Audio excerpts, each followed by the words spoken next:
And so the other thing that Rogers emphasizes is to pay attention to how it is that your experiential field is manifesting itself while you speak and interact with other people. And he was hoping and striving towards a kind of unification. It was analogous to the unification that I described to you that Jung talked about in his last book. There's another practical element to this that I should tell you that I think is unbelievably useful. And we talked last time a little bit about the necessity of listening to people and techniques that you could use to do that in the effort to improve your communications and also to improve the degree to which you were gathering information that was practically useful to you and corrective.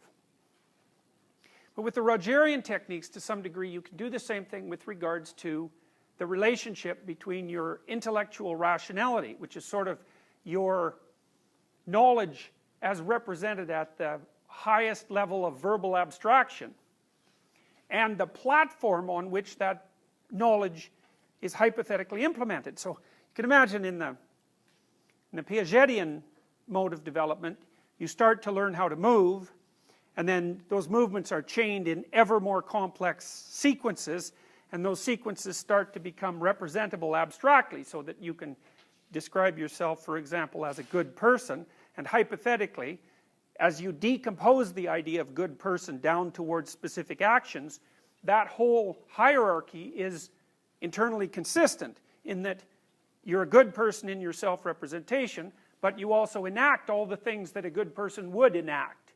And then there's no flaws in the entire hierarchy. But the weird thing about having an intelligence that's dissociable, which means that you can think up things without acting them out, is that you can also formulate self-representations and ideas that aren't fully integrated with the manner in which you actually act. So you can have a concept of yourself and even an ideological framework that's only vaguely related to the programming that's been instantiated in your body. And Rogers would consider that, he has a technical term for it. It's a form of internal disharmony. Non-congruence, that's his term. And the non-congruence idea is a very interesting one because, in my experience, you can feel it. So, and here's something that you could try as an experiment. And I think it's as effective an experiment as the listening experiment that we discussed last time. So, it's very common for modern people, especially intelligent modern people, to identify themselves with the contents of their intellect. But that's a strange thing to do in many ways, because first of all, obviously, you're not just the contents of your intellect, you're also your emotions and your motivations and your body and so forth, and your embeddedness within a social context. But especially if you're intelligent, it's tempting to identify yourself with the contents of your intellect. But there's no reason to assume whatsoever that those contents are in fact congruent with the programming of your body, or even with its natural inclinations. And that's partly because the fact that you can abstract also means that you can learn abstractly, and that means you can pull in concepts from the world at a level of abstraction that may have virtually nothing to do with you. And that's certainly the case if you're educated, because you read all sorts of things, and you know, the reading and all the investigating that you do at an abstract level allows you to have theories about being and theories about yourself, but there's no necessity that those theories about being and yourself have any basis in who or what you actually are. And so that makes you inauthentic. That's the existential perspective. And the Rogerian perspective would be incongruent. You're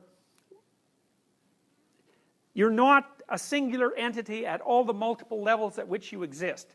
And that can cause conflict. So, for example, maybe you're acting out an ideology because you're convinced of its rational integrity and coherence and utility, but that ideology doesn't fulfill you as an individual. Now, that's certainly an existential claim. It's a fundamental existential claim. In fact, as we'll talk about in the next lecture, there are thinkers like Solzhenitsyn who've ascribed the worst catastrophes of the 20th century to exactly that kind of inauthenticity, which is the development of a coherent and rational ideology, say like a communist ideology, and then the attempt to force that on the world and on people, despite the fact that the rational formulation and the reality of the people and the world have very little in common.